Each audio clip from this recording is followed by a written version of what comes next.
dia com o Senhor Jesus Cristo.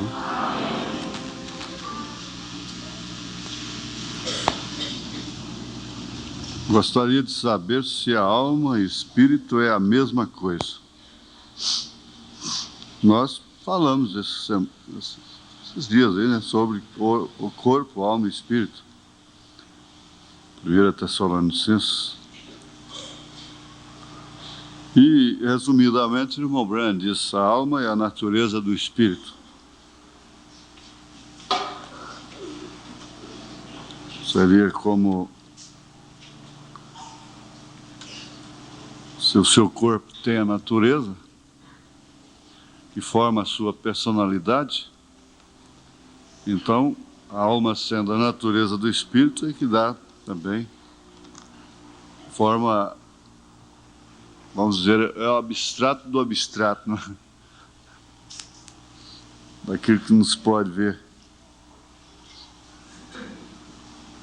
Forma a personalidade do seu espírito. Então a alma que vem de Deus, ela, é claro, vai caracterizar a natureza do espírito, né? E, por sua vez,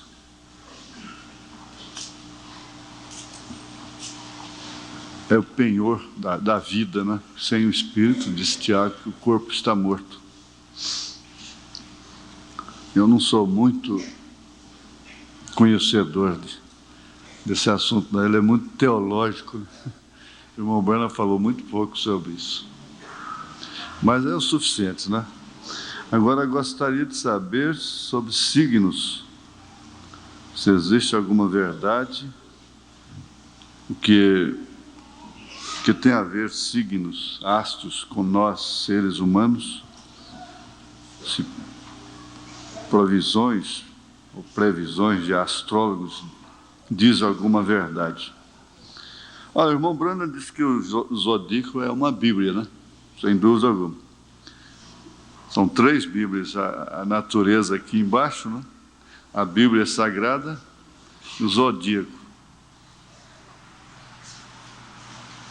Mas como existem intérpretes da Bíblia aos montões, né, e pervertem a Bíblia, então existem intérpretes aos montões da astrologia, dos astros, né? É a mesma coisa. Agora, há sempre demonologia mesmo, irmão Branham diz que existe o falso do falso até, né? Tem aquele que é realmente, tem o dom e é realmente um feiticeiro, mas tem aquele que imita o feiticeiro, ele é falso. Quer dizer, como feiticeiro real, que tem o dom mesmo, ele não é falso, ele é um verdadeiro feiticeiro. Agora, um verdadeiro feiticeiro tem também os seus imitadores, seus falsos, né? E, sendo assim, todas as Bíblias estão sendo pervertidas na natureza, através do híbrido, do trator, do fogo e tanta coisa, e agrotóxico, né?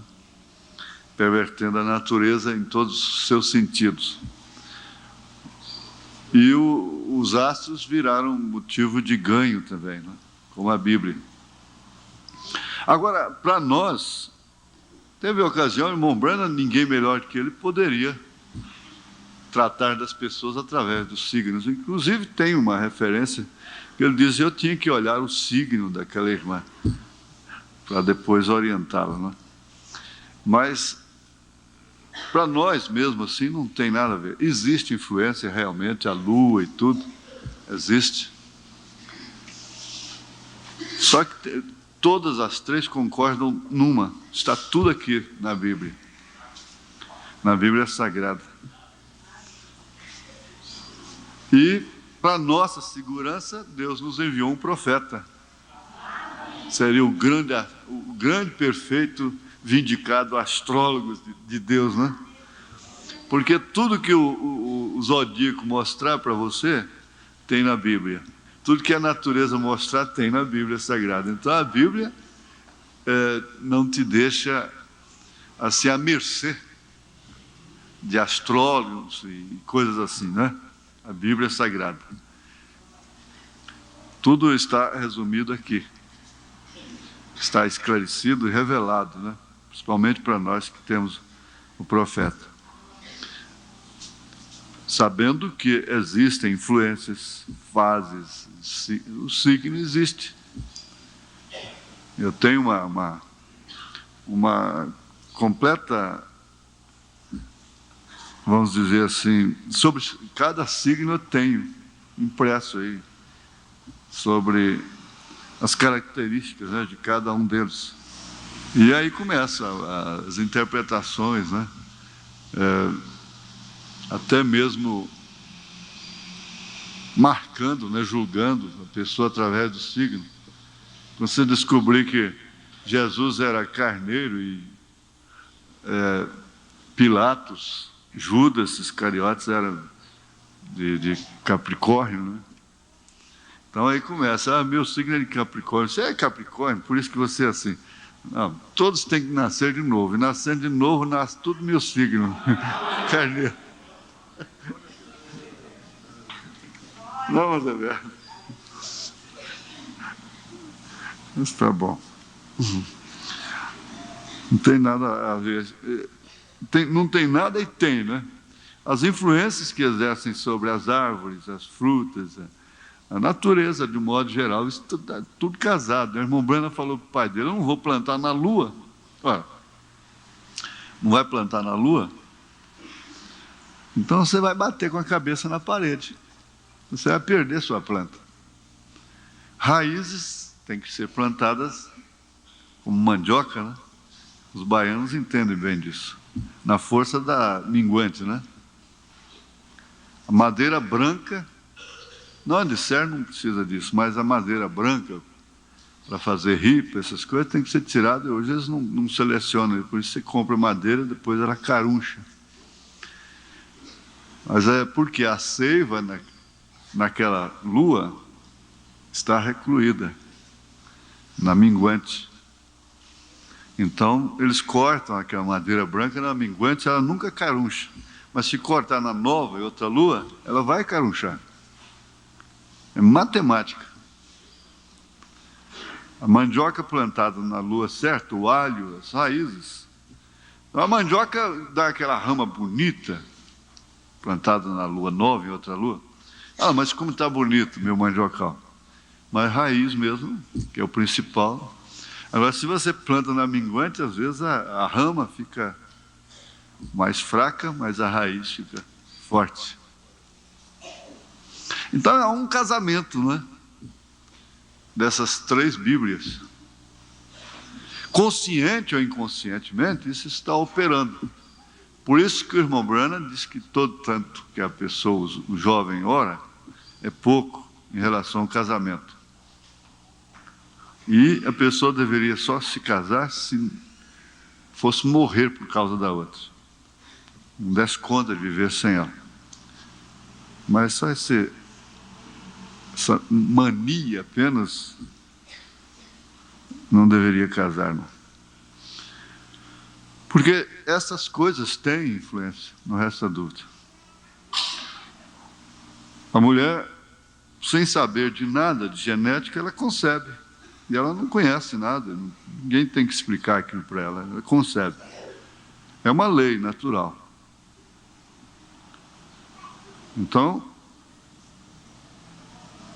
os lavradores, o tempo que o homem do campo era do campo, porque hoje os fazendeiros tudo é de bota branca, né? Bota branca, está tudo de jaleco branco. Você tem que botar chapéu branco, jaleco branco, bota branca, calça branca, porque é tudo médico. Os fazendeiros de hoje. Mas fazendeiro antigamente era fazendeiro, vivia da fazenda e na fazenda, e falava como fazendeiro, agia como fazendeiro. Esse é diferente. Esse é o original.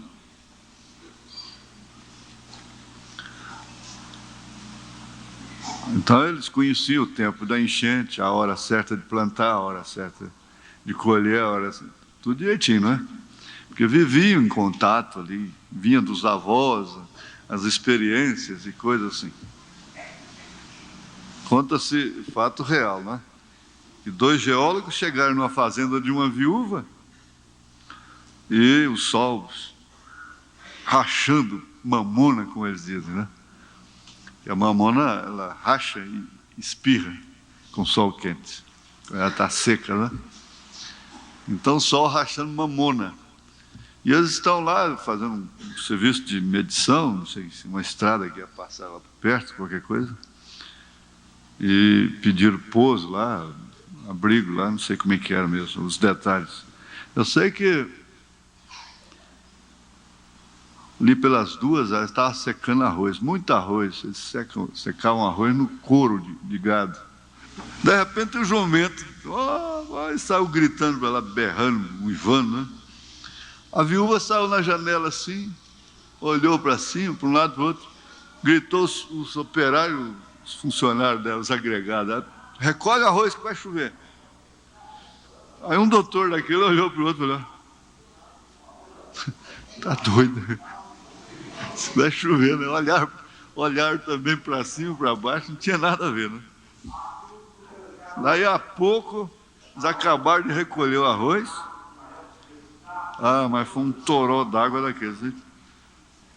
Então um ficou assim, olhando para o outro, sem graça, né? Tem sim, muito a ver. São 3 Bíblias. Isaías disse, o boi conhece o seu possuidor, o jumento conhece a sua manjedoura. Eu li isso, que esse Richard, Scala Richard, um cientista que deu o seu próprio nome, porque ele descobre, né? É um grande descobridor, sobre sismos, terremotos e coisas. Ele disse, criticou o governo americano quando investiu milhões de dólares para construir um aparelho, um laboratório para prever terremotos. Ele disse, isso é um gasto inoperante, é um desperdício, isso não vai resolver o problema. O único meio de prever terremotos é olhar o comportamento das aves e dos animais. Então isso confirmou, quando eu li a mensagem de Montbrand, ele dizendo que estava lá na Índia, né? E os passarinhos saíram das brechas, porque as muralhas lá são de pedra, as cercas, e eles fazem ninhos ali, então eles saíram. E o gado que fica ali, o gado lá é consagrado, é sagrado, né?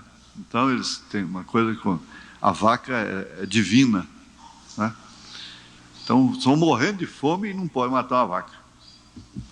A vaca entra na casa, tem que deixar comer roupa, tem que fazer o que ela quiser.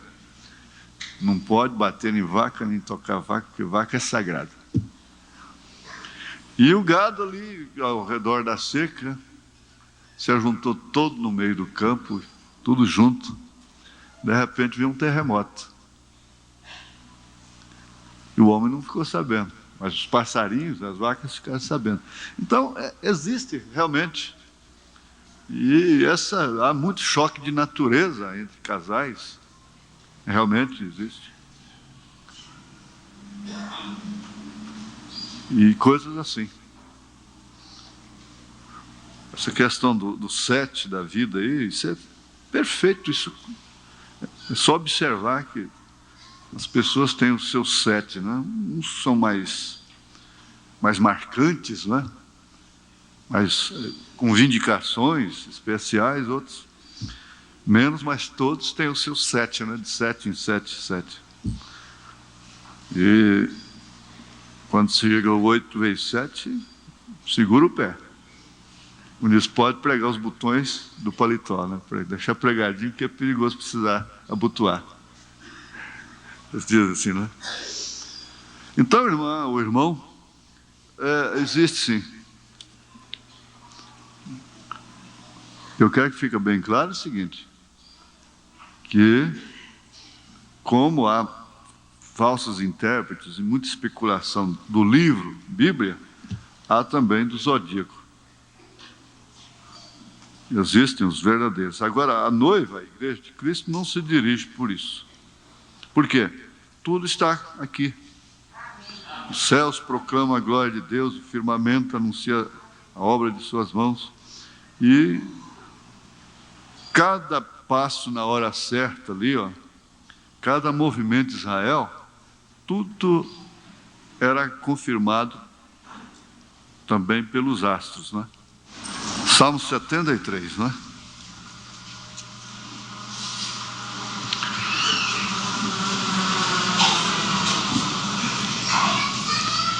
Verdadeiramente bom é Deus para com Israel, para com os limpos de coração. Quanto a mim, os meus pés quase que se desviaram. Pouco faltou para que escorregassem os meus passos. Pois eu tinha inveja dos soberbos ao ver a prosperidade dos ímpios. Porque não há apertos na sua morte, mas firme está a sua força. Não se acham em trabalhos como outra gente, nem são afligidos como outros homens, pelo que a soberba os cerca como um colar, vestem-se de violência como de um adorno. Os olhos deles estão inchados de gordura, superabundam as imaginações do seu coração. São corrompidos e tratam maliciosamente de opressão. Falam arrogantemente. Erguem a sua boca contra os céus e a sua língua percorre a terra. Pelo que o seu povo volta aqui, e águas de copos cheios se lhes espremem, e dizem: como sabe Deus? Ou há conhecimento no Altíssimo? Eis que estes são ímpios, e todavia estão sempre em segurança.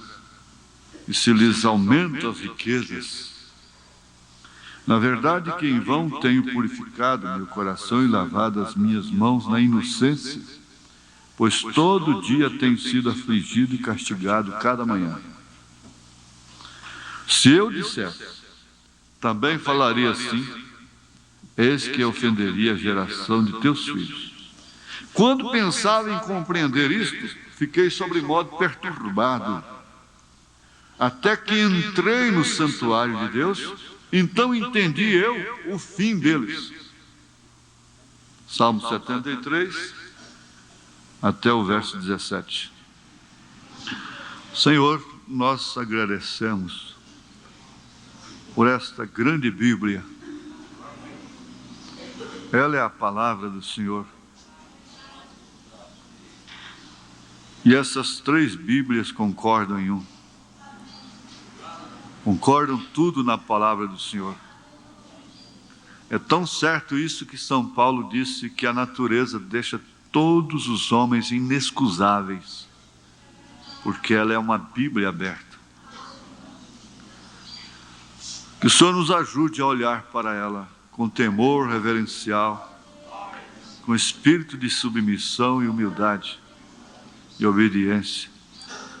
Vivifica isto em nossos corações, em nome de Jesus Cristo. Amém. Amém. Assentai-vos, irmãos. Nós vamos prosseguir, que exatamente por causa disto, a gente vai notar uma coisa interessante. Na vida natural, qualquer coisa serve de motivo. Qualquer defeitinho do carro serve para motivo para trocar o carro quando quer.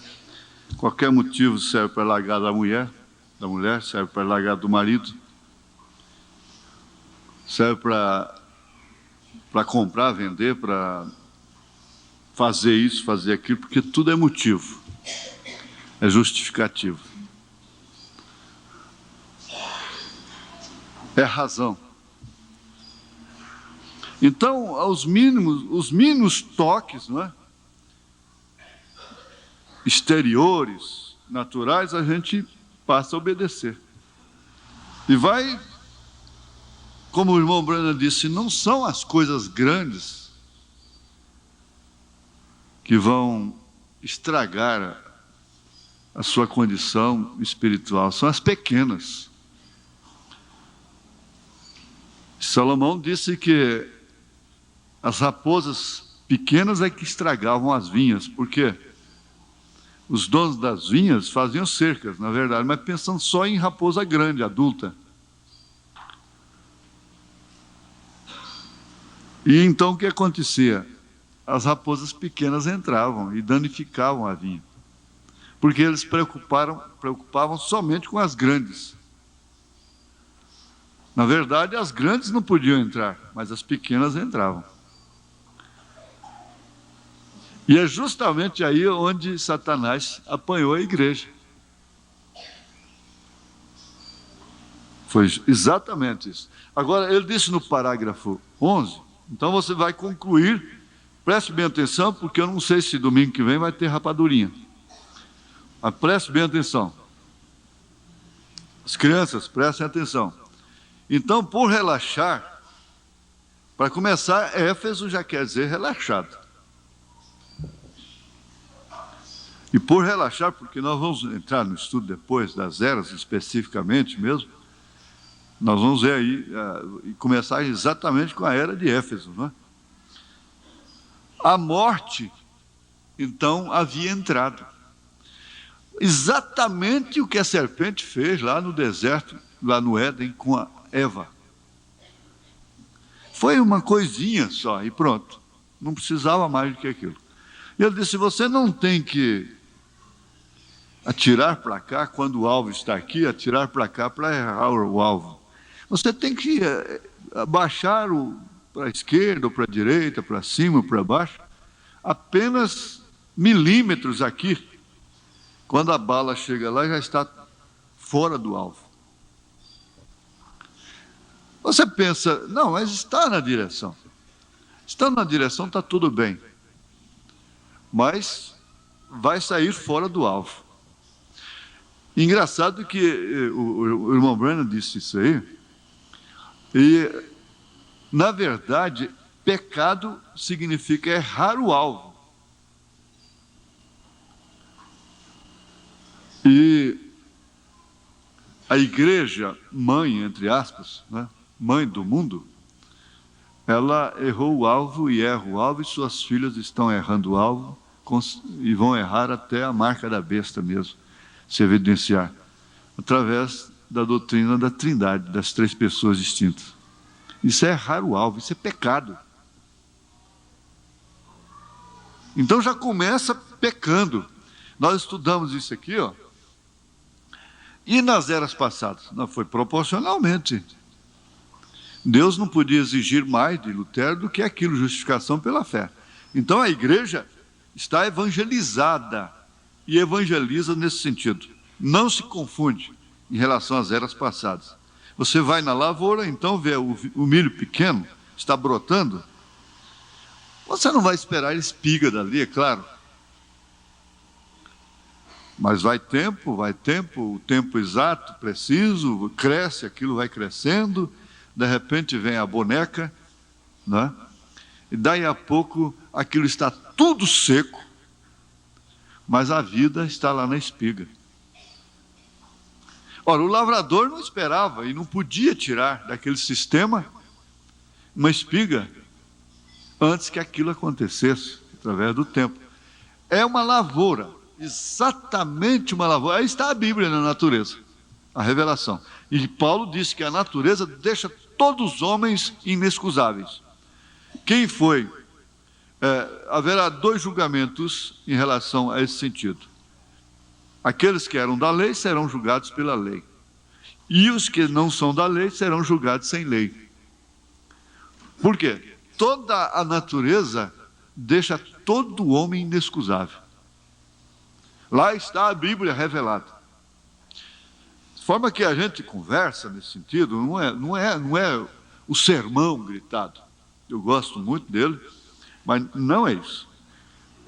Você pode ver que o que a gente vai estudando pode bater no prego direitinho, rebatendo a ponta, né? Porque isso aqui é realmente pregar, não é? Ensinar. Você bate e rebate. E eles diziam assim, bate o cravo e rebate a ponta, não é? A ponta volta para... Agora, exatamente por causa disso aí, dessas pequenas coisas, como Eva foi tirada da palavra, Isso implica a parte doutrinária de uma maneira como base mesmo. Foi isso que a serpente fez. Perverteu a palavra. E assim o pecado entrou. Agora, ele disse a Eva, considerando a igreja primitiva como a Eva, segunda Eva, ele disse, ela caiu. Ela caiu exatamente da mesma forma. E relaxando as exigências de Deus, a morte entra.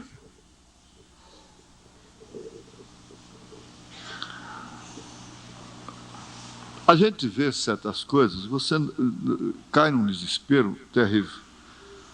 Porque você não consegue, parece que perde a noção do que é opróbrio. O opróbrio nós vimos aí na mensagem a Minese. Aquele velho, representando a lei, pai daquela mulher, lá no fim, enfrentou aquele triste drama lá no fim. Ele não teve amnésia, ele não relaxou, ele sabia o que significava aquele opróbrio na família. Tanto que ele estava orando a Deus para que o marido dela não poupasse a sua vida, porque ele tinha que matá-la. Ele era um preso político, e quando ele estava preso, ela o traiu escandalosamente. A irmã dela não quis aquela moeda de ouro, que eu disse é preço de pecado.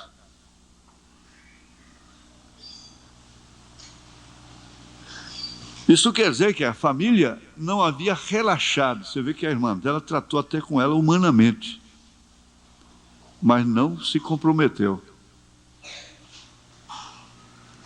Porque às vezes você vê assim, passa por cima, mas aquilo é uma mensagem tremenda. Aquela mensagem da tentação, se as mulheres pararam um pouquinho para refletir um pouco naquilo lá, essa moça inocente aí, ela cairia num desespero. Cairia num desespero tremendo. Porque lei é lei. Deus não relaxa as suas exigências. Agora,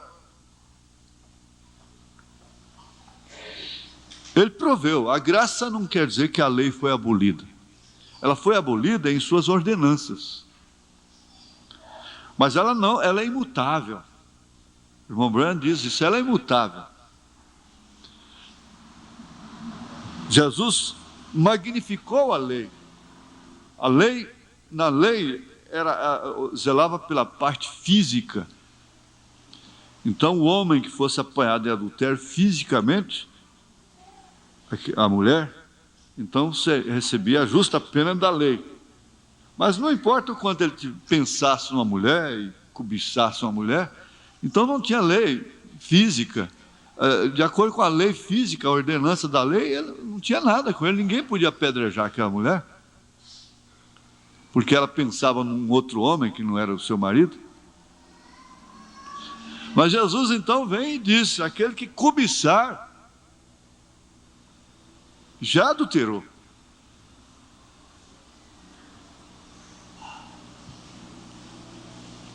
Então seria melhor, hoje seria melhor que fosse na lei, né?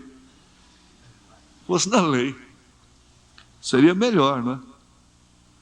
Para a maioria da humanidade, praticamente. Nesse sentido, nesse quadrinho aí só, né? Seria melhor. Mais fácil até, não é? Porque era somente não ser apanhado, não ser flagrado e pronto. Mas isso continuou na sociedade. Continuou na sociedade, assim. Só que a menina aqui, ela deixou, se fosse, poderia chegar a qualquer outro lugar mais profundo, né? Ela entendeu que essa exigência não é de pastor, não é do profeta, irmão Branham, não é de diácono, não é do pai dela, não é de mãe dela, não é das irmãs, não é nada disso. É uma questão dela e Deus. É com ela e Deus, é sua alma e Deus, é seu espírito e Deus. Aí que está a diferença, a grande diferença. E que muitos interpretam mal, julgam mal a igreja, esta igreja, dizendo que nós somos liberais e coisa e tal. Mas não é. A igreja do irmão Branham era, nesse sentido, era exatamente igual a essa aqui. O irmão Branham, mais do que ninguém, queria que Deus operasse por dentro das pessoas. Por dentro, de dentro para fora. Então ele disse, até mesmo, disse, você não deve querer ir para o céu com medo de ir para o inferno. Não é isso. A pessoa fica com medo do inferno, com medo de enfrentar o juízo. Todos vão enfrentar o juízo. Aí então, é o que ela disse aqui em outras palavras, lá no dia de juízo, motivos e razões não vão justificar nada. Lá no dia de juízo não vai adiantar você culpar marido, culpar mulher. Foi a mulher que tu me deste? Foi a serpente? Foi quem foi? Fosse quem fosse. A sentença virá, como veio lá no Éden.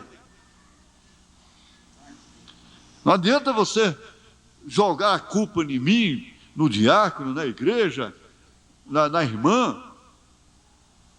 Lá no dia de juízo, não. Então, a morte havia entrado e quem percebeu? Paulo já tinha profetizado isso, que assim que ele partisse, o desespero dele, qual é que é? Parece que é Atos dos Apóstolos 20, não é? Eu não sei citar de cor. Eu até acho mais recomendável assim também. Ele diz assim, vamos ler o trecho todo de 24, versículo 24, capítulo 20 de Atos dos Apóstolos, a partir do verso 24, que eu gosto muito desse trecho aqui. Mas em nada tenho a minha vida por preciosa, contanto que cumpra com alegria a minha carreira. Semblante cair, pela pobre vítima aí do destino, né? Não, que cumpra com alegria a minha carreira e o ministério que recebi do Senhor Jesus para dar testemunho do Evangelho da graça de Deus. E agora, na verdade, sei que todos vós, por quem passei pregando o reino de Deus, não vereis mais o meu rosto. Portanto, no dia de hoje, vos protesto que estou limpo do sangue de todos, porque nunca deixei de vos anunciar todo o conselho de Deus. Olhai por vós e por todo o rebanho sobre que o Espírito Santo vos constituiu bispos, para apacentardes a igreja de Deus que ele resgatou com seu próprio sangue. Então o sangue de Jesus Cristo era o sangue de Deus. Porque eu sei isto, que depois da minha partida entrarão no meio de vós lobos cruéis que não perdoarão ao rebanho. E que dentre vós mesmos se levantarão homens que farão coisas perversas para atraírem os discípulos após si. Portanto, vigiai, lembrando-vos que durante 3 anos não cessei noite e dia de demonstrar com lágrimas a cada um de vós. Então ele já sabia que isso aconteceria na primeira era. Veja o que ele disse aos Gálatas, à igreja da Galácia. Espera aí, você gosta de escola dominical, não gosta? Isso, você veio para a escola dominical, não veio para dormir. Você veio para a escola dominical, não é verdade? Então vamos para Gálatas, aos Gálatas. Aos Gálatas é logo, primeira carta depois dos Coríntios, né?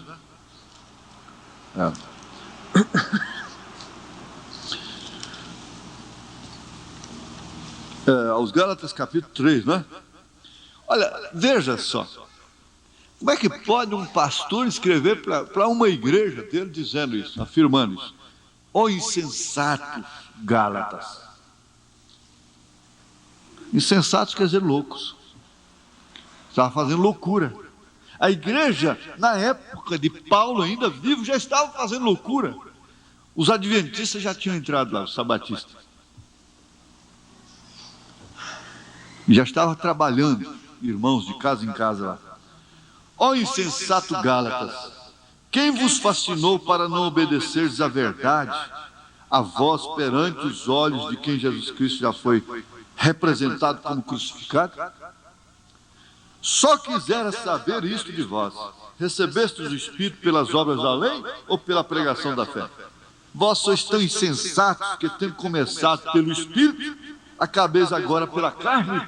Já estavam na carne. Paulo ainda estava vivo. O irmão Branham disse assim: eu saio um pouquinho, vou ali, quando eu volto, o diabo põe irmãs contra irmãs, na igreja dele. Irmãos contra irmãos e tal, a divergência entre os irmãos. A igreja do irmão Branham.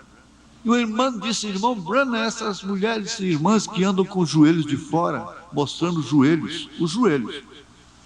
Não é uma desgraça, um juízo, ele disse, não é um juízo, isso ele disse, não é um mau exemplo, ele disse, isso é uma desgraça, irmão. Ele disse, essa é uma desgraça. Mas o que eu posso fazer mais do que eu tenho feito? Pregar. Pregar. Se a senhora souber um outro meio, me ensine. Falou para ela, respondeu de público. Ele disse, já tem 30 anos que eu prego isso aqui, há irmãs ainda que cortam seus cabelos. Motivo aparece, né? Tem um produto aí que emborracha o cabelo. Irmão, isso já veio aqui e explicou. Todas as irmãs que fizerem isso depois dessa explicação, já está cortando voluntariamente. Irmão, isso é técnico. No assunto, veio aqui na frente e explicou. Ah, porque foi um produto, coisa e tal. Tá bem. Não sei como, eu admiro, como diz Natanael, como vocês vão cair nesses incidentes todos e chegar lá em cima. É uma grande vitória, né? É uma coisa de se admirar. E assim, outros detalhes para homens e para mulheres e para todo mundo, né? Então, veja, ele disse para a irmã, se você souber um outro meio, me ensine. Eu prego há 30 anos e ainda há irmãs que cortam os cabelos. E muitas delas, ele disse, quanto mais eu prego, mais elas ficam piores.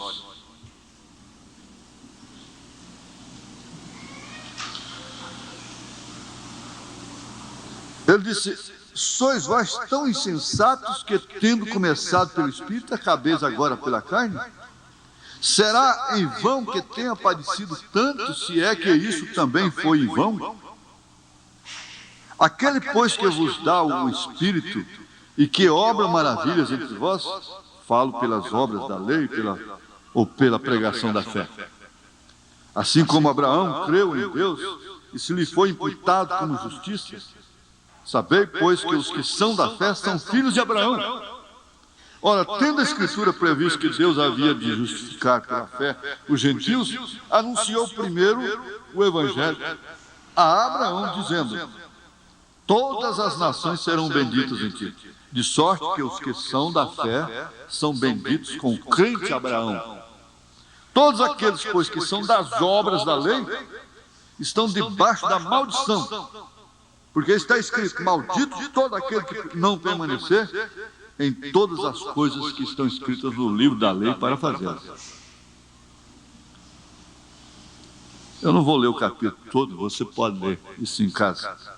Ele disse, eu admiro que tão logo vocês já começassem a desviarem daquilo que eu vos ensinei. Ainda, veja lá em 1 Coríntios 3 ou 6? 3. É 3. E eu, irmãos, não vos pude falar como a espirituais, mas como a carnais, como a meninos em Cristo. Com leite vos criei, não com manjar, porque ainda não podíeis, nem tampouco ainda agora podeis, porque ainda sois carnais. Mas como é que você poderia julgar a Paulo, um pastor daquele, apóstolo, sem semelhança, um homem que ninguém, diz o profeta, ninguém imita Paulo? Ter uma igreja pela qual ele havia trabalhado, tanto chorado, tanto jejuado, tanto que ainda era carnal.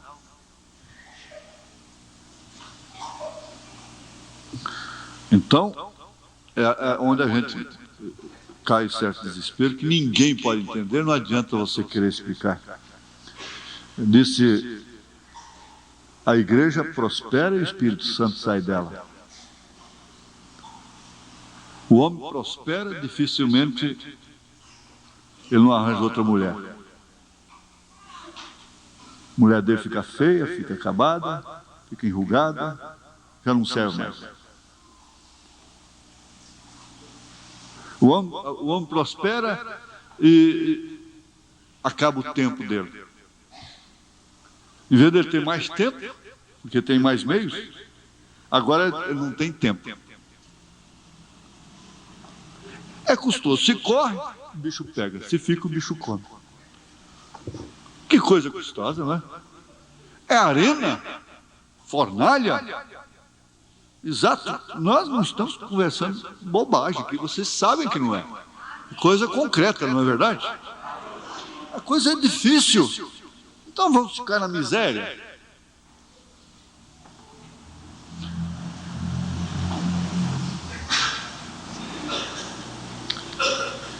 A morte havia entrado.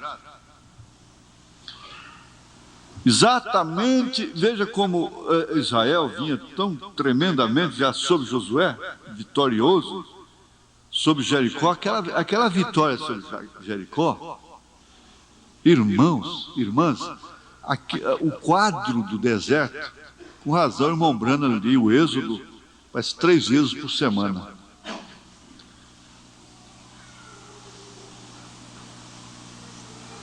Aquele quadro do deserto ali é a sombra real da nossa vida aqui.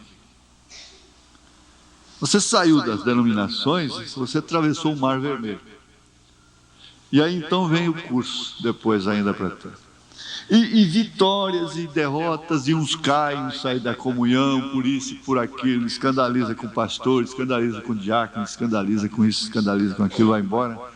E murmura, e morre espiritualmente, morre fisicamente, e só mergulha no inferno, no abismo, amarra a pedra no pescoço, pula no mar, e essa coisa era toda.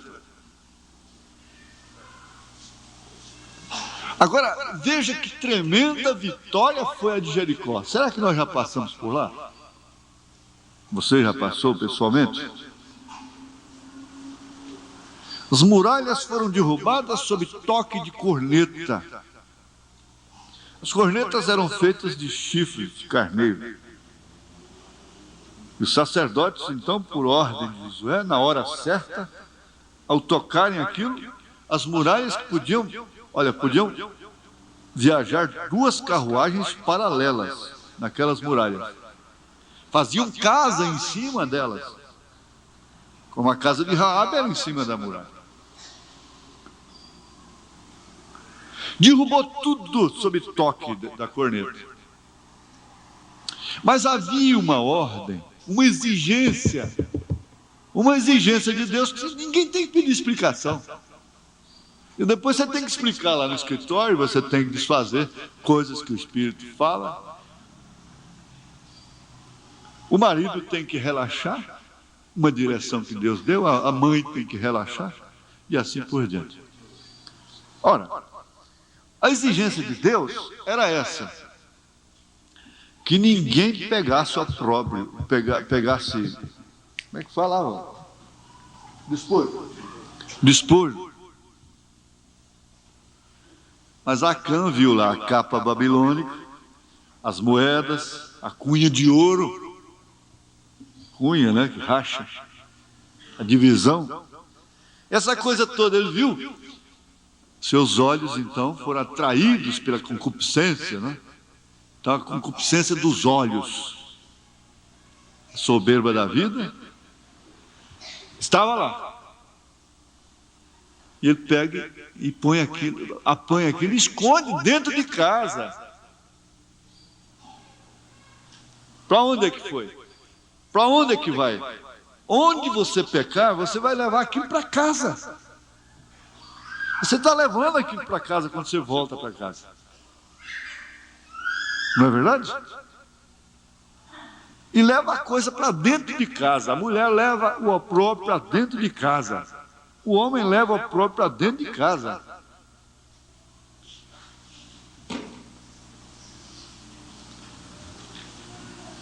Agora Israel começou a perder logo de uma cidadezinha sem muralha, uma coisinha insignificante que não precisava nem mobilizar Israel, porque quem vinha de uma vitória daquela, eu já larguei o fumo, já venci isso, já venci aquilo outro, já coisa e tal, e aí começa, eu posso ver isso, posso ver aquilo, posso. E vai assim, e começa a subestimar o inimigo, por causa do tamanho. É o tamanho da coisa. O irmão Brando disse, não é o tamanho do cão na briga, mas é o tamanho da briga. Não é verdade? Agora o que aconteceu? Israel perdeu para 37 generais, não foi? 37, né?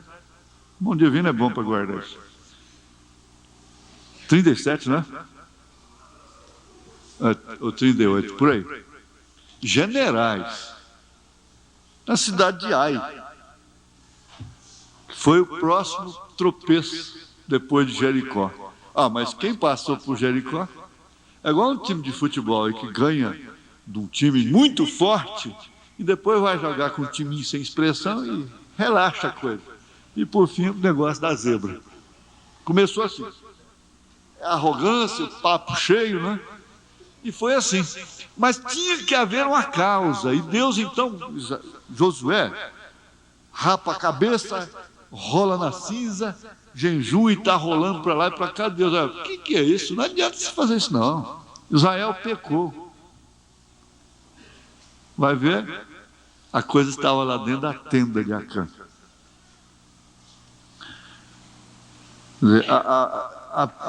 A exigência de Deus não valeu nada para ele. Não valeu nada para ele. Por isso é que até discutir entre ministros e coisas assim, é uma coisa que não tem discussão. Eu digo, olha, comprar e vender dia domingo, primeiro dia da semana, é preciso ser muita circunstância, né? Muito circunstancialmente. Agora, você quer, por qualquer motivo, você vai ter razão para isso. E eu não quero, longe de mim, causar peso sobre quem quer que seja, famílias. Mais do que nunca eu estou consciente do que significa isto. Pôr o pão sobre a mesa. Então não são as pessoas que criticam, que censuram, que vão botar o pão sobre a mesa da pessoa. Ela que sabe por que ela está trabalhando. Mas o pastor tem a obrigação de dizer o que o irmão Brana disse a respeito disso. Ele disse, eu não quero no primeiro dia da semana, no domingo, aquilo que Deus não me deu durante a semana. E ele repreendeu uma irmã que estava passando roupa no dia domingo. Ele repreendeu pessoalmente. Então não é uma exigência minha, mas é dever, de vez em quando, a gente mostrar isso para a igreja. Ora, se eu posso fazer aquilo durante a semana, mas não posso, porque motivo eu tenho, né? Agora, tudo depende de querer. Você começa a chegar atrasado na igreja, primeiro domingo, primeiro dia. Aí, então, todos os dias vai aparecer um motivo. Aí depois você vai faltar culto, vai haver motivo. Basta você começar com o primeiro. Logo já vem motivos em cima de motivos. É assim por diante. Agora, a morte havia entrado, isso já foi ilustrado, foi exemplificado de uma maneira muito clara. A morte havia entrado e o desespero da pessoa que vê as coisas é isso. Você vê a morte entrando claramente dentro de sua casa e você não sabe o que faz. Vê a morte entrando na igreja, não pode fazer nada. O opróbrio entra de várias maneiras. O dinheiro da igreja mal distribuído, mal aplicado é um opróbrio. Então nós estamos deslizando em cima de gelo. O profeta diz isso. E lá no gelo, nós vamos ver essa imagem de uma maneira mais clara, que eu já tenho uma do jeitinho que o irmão Brana fala. Então você vai deslizando aí, pode até automóvel em cima daquilo. Mas corre o risco de ter só uma casquinha fina daquele gelo. Afunda. Por cima está tudo igual, mas por baixo tem um pedaço ali daquele congelado ali que é só uma casquinha. Então você vem deslizando, cai ali. Ele disse que isso é como deslizar sobre o gelo. E se a gente tiver que conduzir, fazer uma reavaliação e começar tudo de novo, você entende às vezes que tem que fazer, mas tem que quebrar tanta coisa. E tem que tanta gente compreender aquilo, aceitar e entender. Você não pode fazer nada. Você acaba com a família, como é que faz? A mulher não aceita. Não vai de forma alguma entender aquilo. Ora, botar um filho para fora de casa, de que forma? Não com aquela legalismo, aquela estupidez, aquela ignorância. Mas depois de oferecer graça e tudo, aquele rapaz, aquele pastor, disse, não, ele não vai entrar na minha casa, não. Por que ele tem que comer do pão, usufruir de tudo aqui? Ele sabe de onde vem o meu dinheiro? Sabe? E aquele rapaz adoeceu gravemente, foi para o hospital, e ele não foi, o pai não foi lá visitar o filho, nem visitar sequer. Onde é que estava essa mãe? De que forma que essa mãe teria que ficar? Ela é mãe. Não foi você que teve a dor de parto? Você não gosta dele? E assim começam as alegações. Mas um dia, o pai estava pregando na igreja e ele entrou arrastando. Ele fugiu do hospital, tomou um táxi arrastando no chão, entrou no corredor arrastando, foi no altar, chorando, arrependido, e lá então ele foi curado.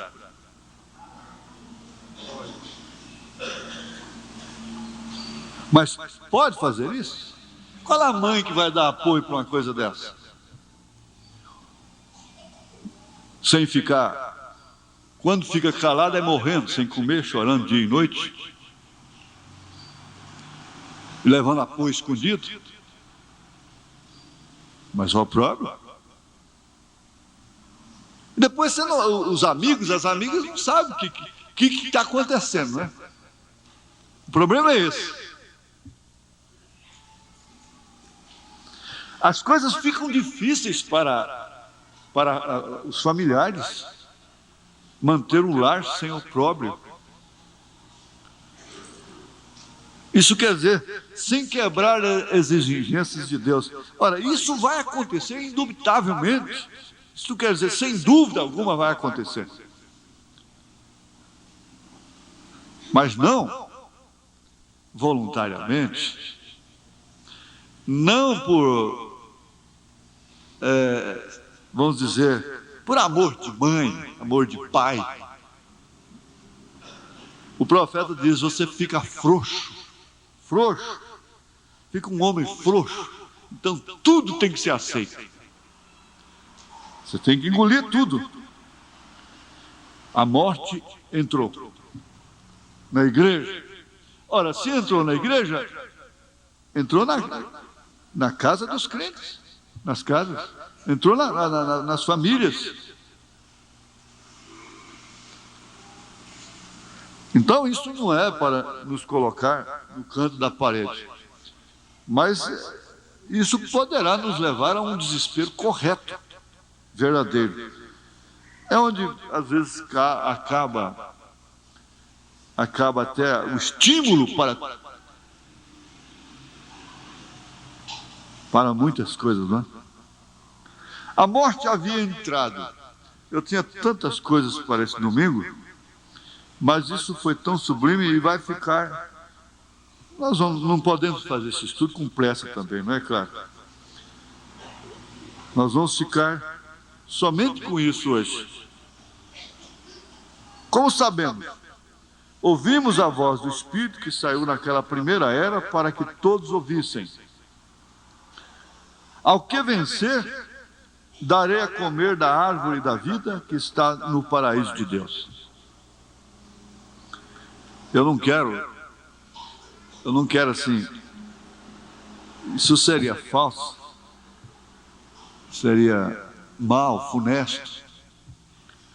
Mas tem hora que eu penso assim, tem hora que pode ser um complexo, né? Um complexo que eu carrego, né? Mas eu estou achando que qualquer hora assim eu vou dar uma surpresa a vocês, né? Vou abotoar os paletós, né?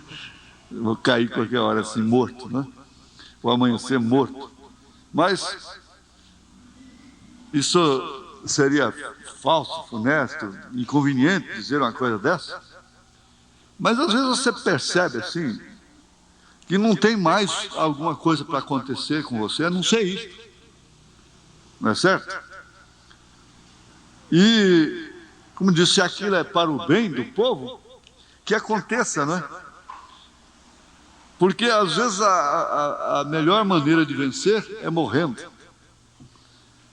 Morrendo é assim, bem entendido.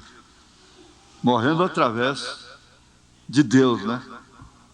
Uma chamada de Deus real, não é verdadeiro.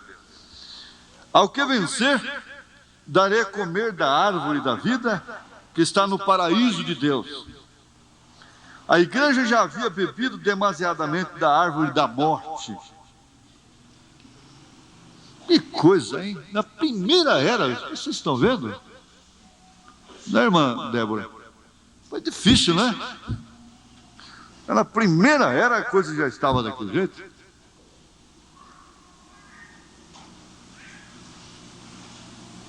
A igreja já havia bebido demasiadamente da árvore da morte, ou a falsa vinha denominacional, cujo fim é o lago de fogo. Porém, agora já não há querubins. Olha, isso aqui não pode ser lido apenas. Então, fica assim. Vocês vão anotar e domingo que vem nós vamos reativar isso. Porém, agora já não há querubins com espadas inflamadas para guardar a árvore da vida. O que é que o irmão Branham está fazendo menção aqui? O que ele está se referindo aqui? Ele está se referindo ao quê? Agora já não há mais querubins com espadas nas mãos, inflamadas, para guardar a árvore da vida. Está se referindo a quê? Ao Éden, o jardim, certo? Então agora não há mais querubins. O que há então? Deus agora não se aparta do meio da igreja. É Ele próprio que está guardando esse jardim, essa vinha. Deus agora não se aparta do meio da igreja como Ele apartou-se do Éden. Não. Oh, não. Ele estará no meio de sua igreja até a era final. E até aquele tempo Ele chama todos. Então fica aqui, irmãos, para domingo próximo. O pastor Elias vai terminar para nós, não é? E à tarde, se Deus quiser, a gente está aqui. Não dá para entrar aqui não, mas fica guardadinho, né?